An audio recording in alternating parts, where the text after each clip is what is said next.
The following podcast is a W2M Network original production. Visit W2Mnet.com for all of our other great podcasts, plus news, reviews, articles, and opinions from the worlds of wrestling, video games, football, and entertainment.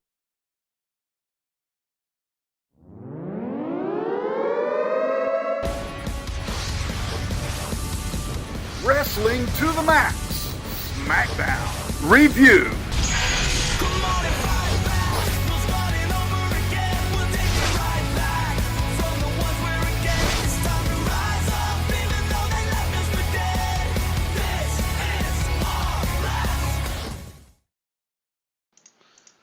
Hello and welcome to Wrestling to the Max's Smackdown Live Review for January 17th, 2017. I am your host, Sean Garmer, and here with me, of course, Mr. Paul Leazar. Heyo. Well, the show started off with one Shane McMahon, who, once again, we were sans Mr. Daniel Bryan, which I don't know what he's doing, but we haven't seen him in a little while here.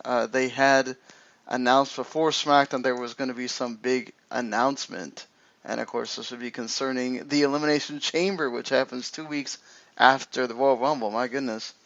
After the Rumble, 2 weeks after that, we're having another big match on a pay-per-view. And pretty much he says that it's going to be for the WWE Championship. And of course, this brings out AJ Styles, who's not really happy about this at all because, hey, it's having to wrestle John Cena and then finding out, hey, 2 weeks later, if I retain, I get to be put in a worse match against 5 other people. And that's what's going to happen pretty much. And so AJ even threatens that he's going to go back to Japan because he doesn't make this decision. Cena comes out. Styles tells him he doesn't even get to talk. Miz eventually comes out to interrupt him because AJ basically asked to be interrupted. And then AJ and Miz have a little interaction, which leads to Miz and AJ being put in a match by Shane McMahon here. And then, of course, AJ and Miz, who have good chemistry together, they showed it throughout that little part where they had the before he had his little stuff with Jericho, or well, during his first deal with Jericho, with Miz getting involved. So these two, we kind of already knew they can go in the ring together. It kind of goes to a no contest because stuff happens and Cena gets involved and everything else.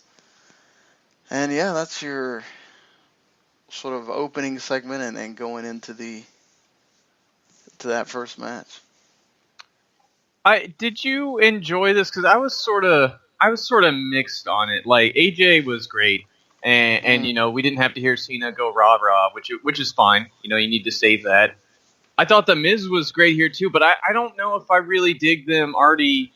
SmackDown's great at setting up stuff, right? I don't know if I already dig them making the chamber match for the title, though. I kind of would have liked to have had that sort of mystery about whether it was going to be number one contendership or title match after the Rumble, I agree with you. I do like having a little bit of mystery to my thing, but like you just said, SmackDown is very good, and they're very consistent about, we're not going to do this whole leave it to the last minute thing. We're going to start hyping right now. And so they always do this. I can't really say that I hate it because it makes logical business sense, right? Like you want people to know what's happening next, as much as, Raw can be the, oh my, this happened and you didn't know it was going to happen. Well, SmackDown's a show where, okay, you know what you're going to get, and next week you're going to get this, and next week you're going to get that, and hey, you already know one good thing about SmackDown to watch next week. And so I agree with you that the little element of surprise would be nice, but I can't really fault SmackDown for continuing to be the consistent show and consistent brand that they are, and already tell you, okay, Miz, Cena, AJ, and Ambrose are going to be in the chamber, and we got 2 people we don't know about yet. Mm-hmm. Yeah, and I mean, the usual suspects right there, of course, right? And I think Baron's probably going to work his way into that whole thing. Like I said, I just kind of wish there was a bit of mystery involved here. But I mean, what we ultimately got in that opening segment was great. Miz was awesome. AJ was great. Cena just sort of got to be in the background and sort of do like bet you won't hit him stuff, which I thought was pretty funny. So I love that, the whole him Yeah. being almost like that devil on your shoulder, like hey, you gonna let him talk to you like that? You gonna let him fuck out your wife and all that? Like, oh, like, hey, he's saying he's better than you, AJ. Like, oh, and then they just go on right after. It was like, Cena's good at almost everything. Pretty much everything he does. Just that was one of those like funny things that only Cena can really do. So it plays really well into the heel shtick or the sort of heel shtick he has. Maybe as heel as he'll ever get in this day and age. But right. I think it played very well into all that. Totally agree, and I totally agree with it. I love that AJ just telling him, "No, you cannot talk, John Cena. Just shut up." Shut up. You stand over here now. Right. And of course, they always have to throw in the soccer mom bit in there. But you did get, of course, being in Memphis, AJ's going to get some chance there. But they definitely had it. They really tried to get them to boo AJ, which they did in the opening segment. And then, of course, facing The Miz, they have to go for somebody. And I think this allows you to understand that you can have these heel versus heel things because AJ is going to get cheered no matter what. Especially in a wrestling match, right? I mean, the guy is incredible to watch, and we talked about how great a year he had in the ring last year. Seemingly every time WWE put on a pay-per-view. And this is him and Miz, I think, are great. And this is something I would not mind seeing a full program for sometime this year either, is watching these two go at it. Because, the Miz, I mean, he's been almost next level, really, since he's got Maurice there with him, and he's got this whole package built around him to where he can really probably be a successful heel champion again if they wanted to go that route. And AJ's just great, right? I think AJ is almost must-see television at this point, not only just because of his insane ability to wrestle with anybody at a high level, but his storytelling's gotten really good too, and this match, I think, works well into playing towards the Chamber. I think it plays well towards the Rumble match, obviously, with AJ and Cena still going on for the belt. So there's good stuff happening all over this first 30 minutes. Yeah, totally agree. I mean, you kind of said it all there, but Miz has been on this like total tear with how great he's been. And you kind of almost want to see him in anything at this point because it's going to be good. And same thing with AJ. So you put those two guys together, and why not? Let's see if you can make some magic. But we'll see if that winds up happening for those guys here. They did have obviously not just the Becky and Alexa Bliss thing that was the main event of this show, which we kind of knew it would be.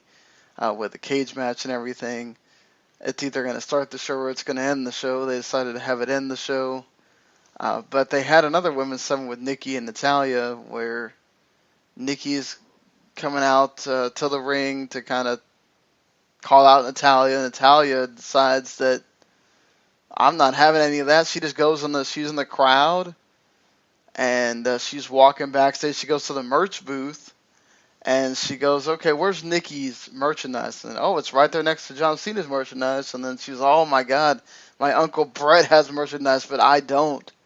And, maybe you and Brett will suffer the same fate, Nikki. You'll both die alone. Jesus. Hating on your uncle there a little bit. And then Nikki comes to the backstage area, and they just freaking brawl for a while in the backstage. Just they kill that merch booth and everything. Man, the women going some old school here, the Attitude Era moment.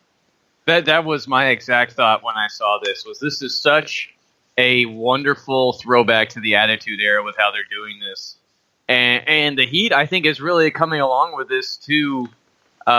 Mostly because once they actually started brawling, at least the live crowd was super into it, even though it didn't seem like the guys and girls around the announce table whenever Natty was there, sort of running everything down, weren't totally into it. And let's be honest, Natty wasn't at her best on the mic here, but I think this added a whole lot to the feud, right? I mean, Natty going next level with the both you and Brett are going to die alone, which is just, man, if I'm Brett, even though I know this is fake, that stings.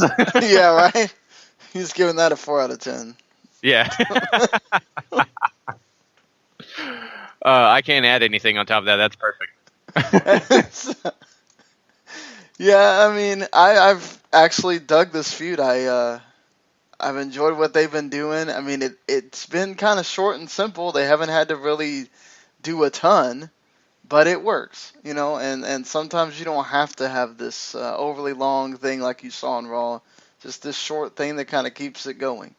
So, aside from that, which I'm flipping around here, you have the match that gets set up. I mentioned already that Dean Ambrose was going to be Elimination Chamber. That's because he has this little backstage thing with Shane where he has the IC title, and he tells Shane, "Hey man, I want a different title because this thing smells like cocoa butter and perfume and all this other stuff." And like Shane even smells it, and he's like, "Oh God."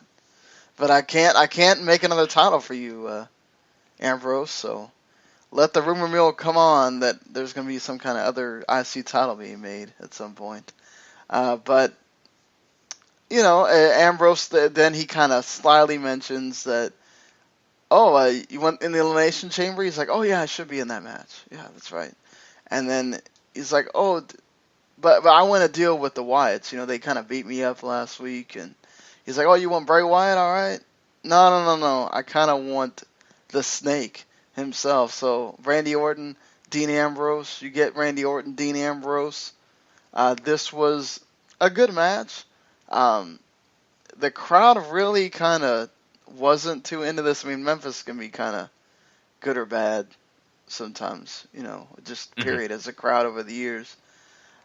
They weren't too into this other than when you had Orton about to do the RKO, which everybody paused for, you know. Of course, you had the tension here with Luke Harper and Bray Wyatt, even to the fact that Luke Harper got a tope suicida because Orton moved and Luke Harper took it, and this one wasn't Luke Harper trying to cover. This was Luke Harper didn't want to feel that at all. And so he is not happy about it. He gets involved in the ring, and Bray Wyatt takes his sweet time to get him to get out. So it's kind of like, what the heck's going on here? And then you get the absolute blatant distraction roll-up. I mean, come on. You couldn't have done a move or something. Like, no, just total roll-up. And then I am in tears at this terrible decision by WWE here. And then afterwards you have Luke Harper getting pointed fingers at, and Wyatt's looking at him weird, and then Harper takes off his jacket. Randy Orton's like, "Come on," and they break it. They start punching each other, and basically Harper gets punched by Wyatt, and the whole time Harper basically just wants Wyatt to punch Orton the same way, and Wyatt doesn't do it, and so Harper gets pissed and storms off like a child. I thought the Randy Orton Dean Ambrose match was fine. You know, like I said, the crowd really lacked investment in it. And maybe it's just because they're waiting for the end here, because you know all the good stuff is going to happen between the Wyatts at the end, just based on watching SmackDown every week. So you get all that, and it continues to be so perfectly done, right? Luke has been seemingly on the outs now for a month and a half. And it's finally all starting to come to that head this close to the Rumble.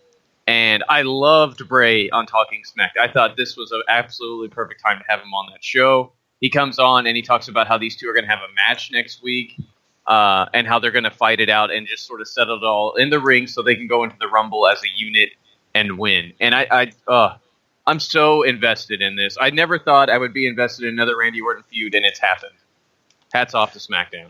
Yeah, it's so well done. Like, they just keep putting the layers on, and it works. And exactly, Bray coming on without the smoke and the whatever. It's just Bray Wyatt coming on there to talk about how, you've never had a brother because this is how you fight. And honestly, me and my sister used to go at it like cats and dogs, but you know what? We figured it out after a while. So I mean, after like when we got into high school, that kind of stopped because you grow up and you don't do that anymore. But like still, that's what happens. You have fights. You get into it sometimes, and this is what's going on. And he understands. Okay, sometimes you just gotta get it out of your system before you to be able to reach that common goal, and that's pretty much what we're doing here for the Wyatts. And then he also cuts that promo on the Titantron as well, kind of saying the same thing. Bray Wyatt says he wants to win. He's going to win. He's going to be that guy. Well, of course, this is not the first time we've heard Bray Wyatt say he's going to win. I don't know. I mean, Baron Corbin also came on there and said he was going to win and everything. Everybody always says they're going to win. I don't know. I mean, obviously, with that Undertaker and Cena thing out the window now, I think it kind of does leave that door open for somebody else to kind of sneak in there and maybe like a Bray to win it or something like that. I mean, I think this Rumble is wide open, right? And it might be because of a lack of a big main event scene over here on SmackDown, and it might be because they refuse to let anybody else into the main event scene over on Raw. But this seems like the perfect year for somebody to really come out of nowhere and win. And on the main shows, I keep bringing up Samoa Joe, who I think would be perfect. But Bray's another good candidate too, or Randy, or any one of them to really add to that sort of dissension between the story. Because like we say almost every time we talk about this on the SmackDown review, this feud is amazing and it works so well. And I would be like Randy or Bray or like Luke out of nowhere, right? I mean, I think there's so many great ways to go in that Rumble with everything you have laid out across, your mid card, or even just because of the talent pool that's there, even if they haven't done a great job of building it. One of those three are going to be the last one in the Elimination Chamber, probably. Mm-hmm. Which one do you think? I guess it depends really on what happens in the Rumble, whether they are a unit or not. If they're a unit, it's going to be Bray, right? Because he's going to, like, maybe Randy or Luke actually wins the spot, and he's like, well, I'm going to take it from you because, it's me, and they're going to do it. If they're not, then it's totally going to be Randy, right? I mean, the ultimate end goal, I think, of all of this is to launch Randy right back into the main event scene. Whether he's still with Bray or not, I don't think it matters. And I think that's probably the way they're going to do it. I wonder if they'll take somebody else out and like have Bray be the one in, and then Randy takes somebody else out to put himself in there so he can get at Bray. That could always happen too. So, I mean, I don't know which one other than Baron Corbin, but I just don't see obviously that's something they could blow off on SmackDown is Orton beats up Corbin and you have Randy Orton and Corbin for a little bit or whatever, but I don't see that. I would assume whatever that is between the Wyatts is going to be they're still doing that at WrestleMania. I don't. You've had it go this long. I think that's got to end there. It'd be interesting if they take Dean out of the chamber and let the IC title go down to work with some of the other guys they have working with Dolph, and then you put both Bray and Randy in there, and that's where you do the Randy turn. Yeah, that's true. I mean, I think it has to happen in a match like that where it will be seen as important, and it can be a storyline in that match, even if neither one of those guys win. It's something you remember when you look back at it and go, okay, this is that moment where Randy Orton got back to being Randy Orton or whatever, Right. So, aside from here, we move it on and get to the segment of the show that really dragged. The King's Court, which, of course, stars Jerry Lawler basically having his own talk show because they're in Memphis. Don't know. I mean, King sort of alluded to this possibly a thing that's going to continue, but man, I don't know. It may not have worked that well that they may not bring this back, but so Ziggler's basically just not answering, and King that keeps talking, keeps saying things. He brings up footage from when he attacked Kalisto and Apollo with the chair. And then he even goes on to the fact where Ziggler's about to walk away, and he tells Ziggler, like, hey, man, I need you to talk. Basically, save my show. You've said nothing. And so Ziggler says, oh, well, you have footage. Well, I have footage, too. And they go back to 2012 on Raw. It's Ziggler putting elbows to Jerry Lawler, and then they talk about the heart attack thing, and that how King always jokes about how, Ziggler's at fault for this, and this should have been really easy heat for Ziggler, but I don't think that anybody really went for this at all.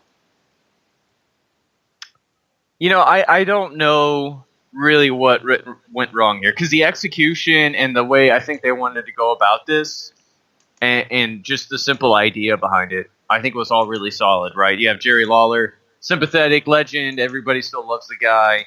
You have Dolph in there, who's fresh off his heel turn, and seemed to be doing pretty well with it so far with all the attacks on people. And I don't know if this just dragged on too long, or Dolph just doesn't have the energy, or whatever you want to say that he doesn't have to really interact well with Lawler here. But it felt off. Like nothing seemed to really jive together, and Lawler blaming Ziggler for the heart attack is still pretty effed up. Yeah. And even though it's joking, and all that, but I mean, I felt like the segment really should have got sent home by Lawler saying that no matter how many times Ziggler changes his attitude, he's always going to be a loser. And then whenever Dolph snapped there, that's really where the people should have gotten into it. But I think everything before that just sort of took him out of it. It might just be because you didn't have any interplay. It was just Lawler talking and talking and talking and talking. Yeah, certainly. I mean, I just, at time, this is one of those things that was like, well, this is either going to really, before it even, went on, I said, okay, this is either going to work really well, it's going to burn in flames, and it went in the burning in flames part. They had King on, Talking Smack, and I think it was okay. I didn't think it was anything like out of this world or whatever, but I don't know how this helped really Dolph at all. Just, it is what it is, I guess. Mm-hmm. Yeah, it's a shame because they spent a lot of time hyping this and then it does nothing. Yeah, and I think really we'll see where this goes. Like, I mean, if this does transfer over to JBL, maybe taking the reins because he does make the save after the attack for the King and everything, or if we have one of these, Kalisto or Apollo Crews or whoever else they have in that mid card that they want to work with Dolph step up, somewhere in that interchange, they need to find somebody who can really work with Dolph and get that fire going again, because he was great coming off that heel turn. Now we need to figure out how to keep that going. Yeah, because they haven't working with guys people don't care about, so that's really hard when you're telling them, okay, well, let's put you in something with Kalisto and with Kalisto and Apollo Crews, who we've seen nothing of, and you're supposed to care. Like, that's really hard. I wonder if Dolph's just kind of hit that. It doesn't matter what he does, he hits that ceiling, and it's just not happening for him. I worry for him, but And somewhere along this, they need to find a gimmick for him. Whether it's you play that Shades of Grey with him and he starts, just getting overly hyped about the talent that he has, or something more, because he's just dude. He's a bland dude who can go out there and work. And when they let him go out there and work, he gets the crowd behind him just because he can make his offense so flashy. So they need to find something for him very quick, because he's got star written all over him. They just got to find something to do with him. Yeah, certainly. It's just I don't know. I mean, they really going to have to. Ziggler's going to have to dig deep. They're going to have to listen to him. I don't know. I mean, this may just be a 1 week stumble, and they can get it back on track. But this just didn't work for the guy. And so we get to your main event of the evening. Both women had some promos uh, before the matches, which I thought they did well in. Something they both sort of excelled in this feud. The match really wasn't a whole lot of anything other than the one spot with the drop kick by Becky when they're both near the top of the cage, and then doing the super exploder. I I felt bad, but it just wasn't anything, and I felt like this was more of a thing to bring the luchador in, which we kind of all figured this is where it was going to be, and just like we had thought of, we see the spin kick. It was immediate for me. Oh, that spin kick, that's Mickie James' spin kick. And so, as it pretty quickly, Becky comes in, fights everybody off, unmasks the luchadora, and it is Mickie James that has returned to SmackDown. She has allied herself with the women's champion in Alexa Bliss, and they beat down Becky Lynch some more. And that is the end, with Alexa Bliss standing tall with Mickie James. I don't know, I just didn't think this came off too well. Not to mention, I don't know why nobody thought of this, but either raise the cage or you need to unmask her somewhere else. But it's really hard for that live crowd to see people's faces between bars of mesh. Yes. So I want to talk about the match first, because first things first, they did the right call by making this the main event, putting them there. I think really helped make this feel big going into it. Whenever we get to the match, go ahead. I just want to ask you, I know that SmackDown does things, but I feel like they did them really an injustice, and maybe it's because they knew this match wasn't going to go very long, and it wasn't going to be about the match. But I feel like, why are you not saying anything about this? This is the first ever women's main event on SmackDown. I know that they already did the first one on Raw, and they did the bigger one on Raw, and whatever, but this is still a moment for SmackDown. I know it's the first steel cage SmackDown Women's Championship match or whatever, but that's also an accolade you could have put on there. But, this company's so weird. They're going to act like in 2 weeks you're going to forget about this, and when they want to have that big match, that's when they'll say it. Yeah, and that was confusing.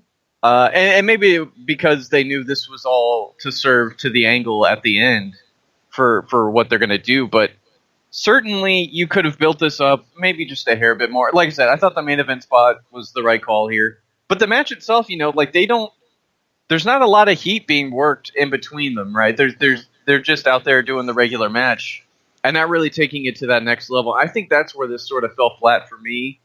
And you're right. If you're going to do the reveal, maybe you should have waited on the cage match or something like that. But doing it inside the cage, it was hard to see. Even with the camera sometimes, it can be a little difficult to catch all the action. So I think it is what it is. I'm glad Mickey's here. If this is a way to move Becky on to a feud with Mickie, and you have just sort of Alexa floating around the background while she feuds with somebody else, if they have somebody ready, or if this does get involved in just Becky now having to overcome the odds of now Alexa plus Mickie James being there, then that's okay too. But I kind of wish this felt bigger at the end, and it's just because of the match quality. Like they just didn't work that same level I was expecting.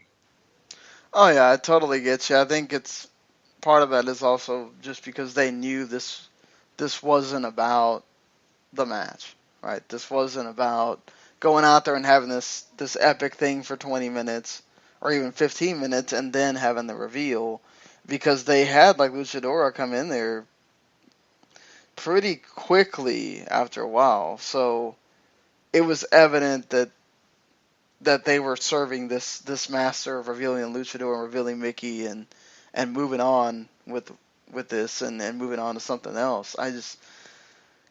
I wonder if you're eventually going to have Mickie turn on Alexa, and that's your match for.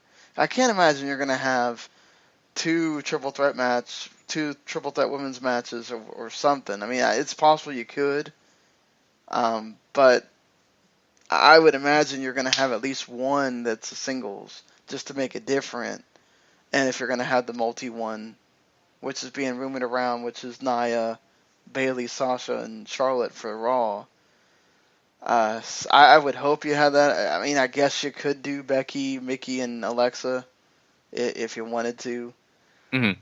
But anyway, because the only other person I can see maybe doing something with Alexa is Naomi, because she just started wrestling again. So I think she was hurt for a little bit. And Nikki's going to be in that thing with Natalya for a while, I think.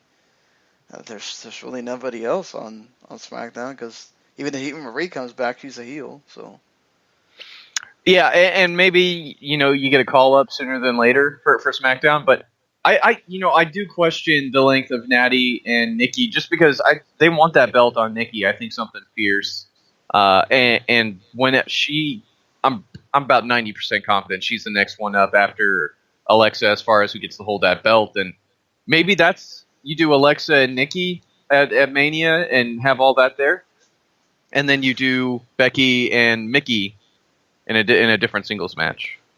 Yeah, that could certainly be pre-show, even though I'd hate to say that, but I just don't see them.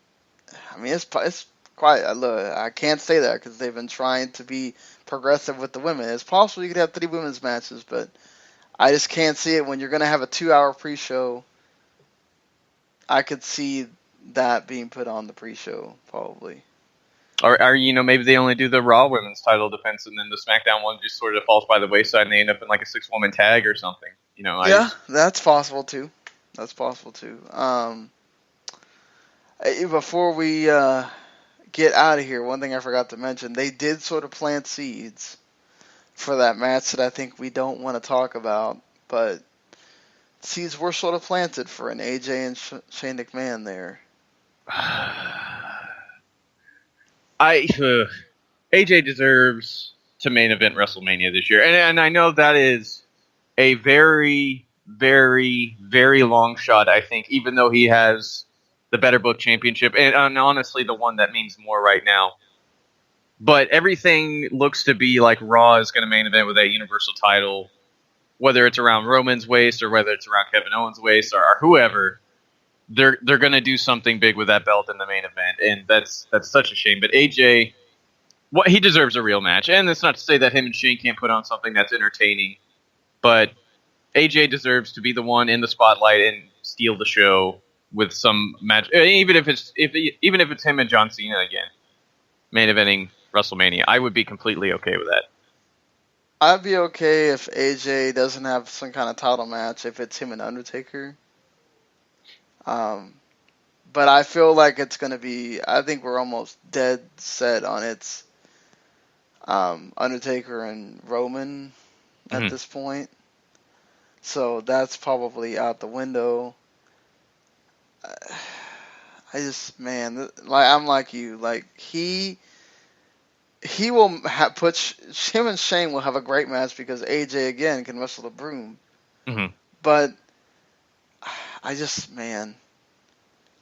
I want him to be in something really high profile for everything he's done. Like he deserves to. I guess he doesn't need that like big moment because he's already held the title. He's already proven that he is a guy that WWE can rely on. He's already proven that he's beat those odds. He doesn't need that crowning moment per se. But he does deserve to have a high-profile match. Like 2 years in a row, you're going to wrestle Chris Jericho third from the bottom, and then you're going to wrestle Shane McMahon. Like, really?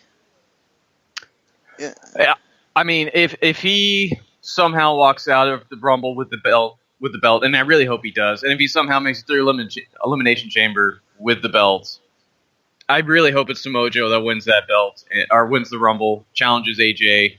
That's your WrestleMania match. That would be not only great for Joe, but it's the match I think AJ deserves at this point. Let those two have that big moment that they've worked so hard for. Especially since they're not going to main event. We already know Brock and Goldberg is going to be the final match on the show. Like, that's going to be what?